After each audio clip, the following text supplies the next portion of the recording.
Hi, I'm Rick Dior, and today we're going to talk about switching from brushes to sticks and back.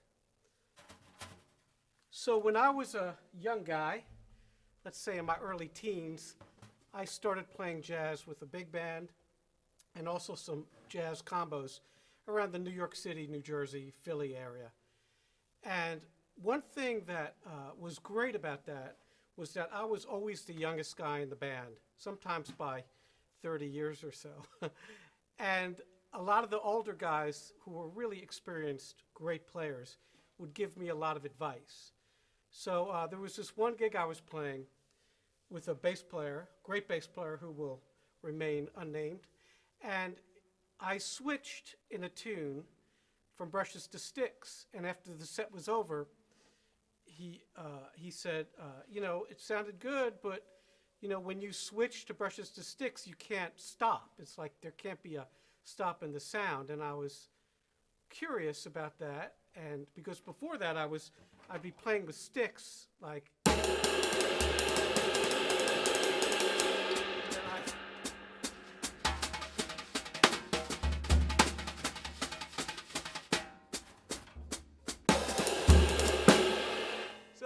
So that's how I was doing it. And I thought that was right. I was probably about 14 or 15. And he said, no, man, you can't do that. You can't do that. So he said, listen to some of these guys on record. And the names he gave me, Billy Higgins, Eddie Gladden, who's a really great drummer, Billy Hart. These are all guys that he played with on a regular basis. So he knew, And so I did. I went home and I ordered some records. Back in that day, we didn't have internet. There was no YouTube. We didn't even have computers. So we actually had to order LPs or cassette tapes. But I liked LPs, and I still do. So I'd order these records, and then I'd listen to them, and I saw, and I could not figure out how they were doing it, how they were switching so smoothly. And so what I would do is then I would go into New York and go to jazz clubs, get an adult to take me in. Sometimes on Sundays, a guy named Jay Learnhardt would play at the Village Vanguard with a great drummer and singer named Grady Tate. And he was just a great drummer, probably not very well known outside of New York, but super talented guy and super nice guy too. And he would switch a lot because that was just like a trio they had there. Mike Renzi, I think, was playing piano, Jay Learnhardt, and Grady. And they were great, just absolutely just beautiful playing. And he would switch constantly. And I studied him, and I went back every week, and I watched him do it. And then when I got a little older, I started going to the Village Vanguard to see Thad Jones, Mel Lewis. And when you saw Mel Lewis do that, it was an art form. Incredible. So I really got into that to see how they could do it. And of course, if you listen to those Mel Lewis, Thad Jones, Mel Lewis records, Little Pixie, all those great recordings, you can hear that he switches, but when does he switch? It's so smooth. So what I observed from watching all these great players was they always created a diversion. In other words, you could listen to it and there'd be something else going on. And to you, it would sound like a fill. But really what they were doing, if you saw them live, as they were playing that little tricky thing, they were switching to sticks or back to brushes. So I tried to give you a little demo of that in the first thing that I played. I don't know how successful I was. But I really enjoyed watching all these guys do that and obviously listening to it. So that's one of the things I teach my students, and it's really important, and I think it's overlooked. Lots of times I'll go see people play, or I'll go even see my students play sometimes, and I haven't talked to them about this yet, and I'll see them put the sticks down like I used to and then pick up the brushes when it's not smooth, and you need to learn how to do that so it is smooth. Other great drummers, my friend Ed Soph is amazing.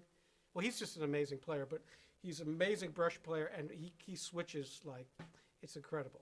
So I definitely would check him out too with Woody Herman band and any of the solo stuff that he has out. Okay, so let's start talking about how you do this. So we'll break it down for you in some simple steps. So if I'm playing just a regular old, jazz thing, so.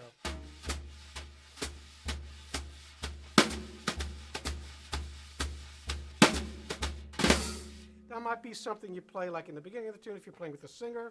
And then when the soloist comes in, you might want to up the energy and use a stick.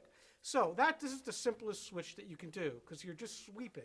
So if you're sweeping again like this, I'll show you, and then I'll change to a stick.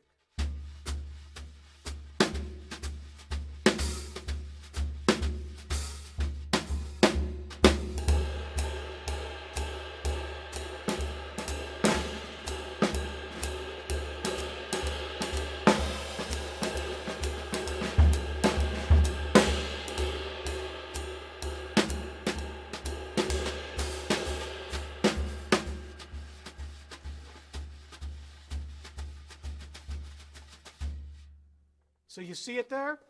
I created a little fill with one hand, and then while that hand and the hi-hat or whatever was playing that little fill, I was switching. And that's a diversion. In other words, your ears are drawn towards that. So until you see it, you don't even know it's happening. And it's extremely common in jazz playing. Now let's up the tempo a little, and now it becomes more difficult because you have less time to switch. And one thing I would suggest, I'm using my floor tom here.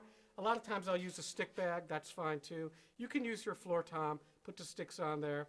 You know, it's not common unless you're soloing a lot that you're going to use the floor tom if you're backing a singer or something too much. But you can use a tray or a stick bag, all right?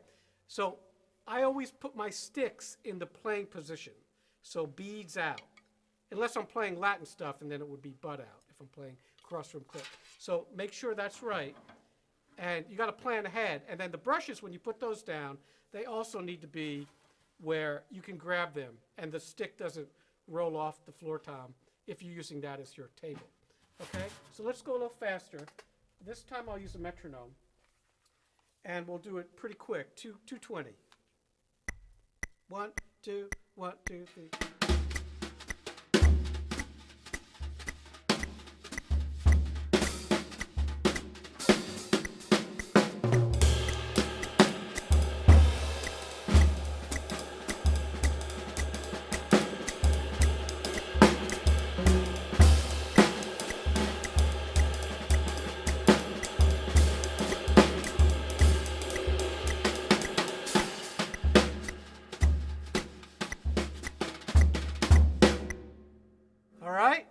So there I switched to sticks, and then I switched back within that, 32 bars. And that's how you want to do it. So it's simple, but then again, you got to practice it, and it can't sound clumsy. Now, a more difficult thing to do is when you're playing Latin or rock stuff. I play a lot of rock stuff with brushes, especially if I'm playing like a folk music or something like that. So when you do that, it's trickier. So let's say I was playing just a simple kind of groove with brushes.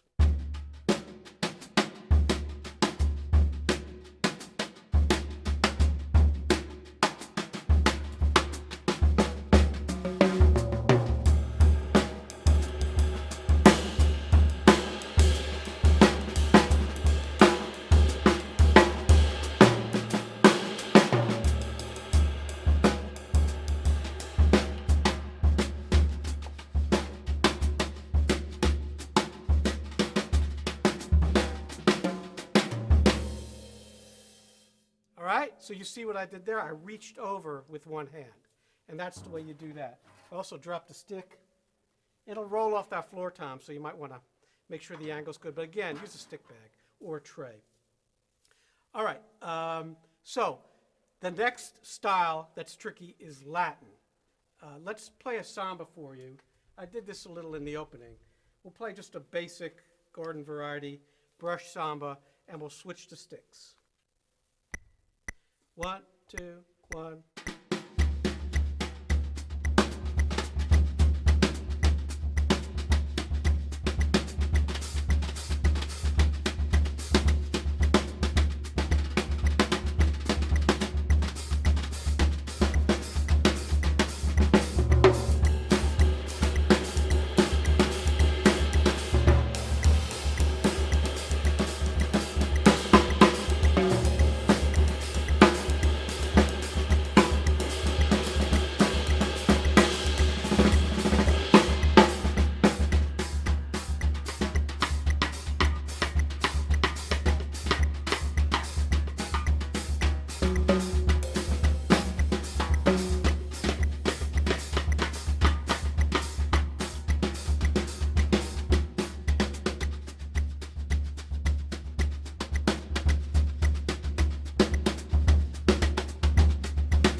So there you see it, okay?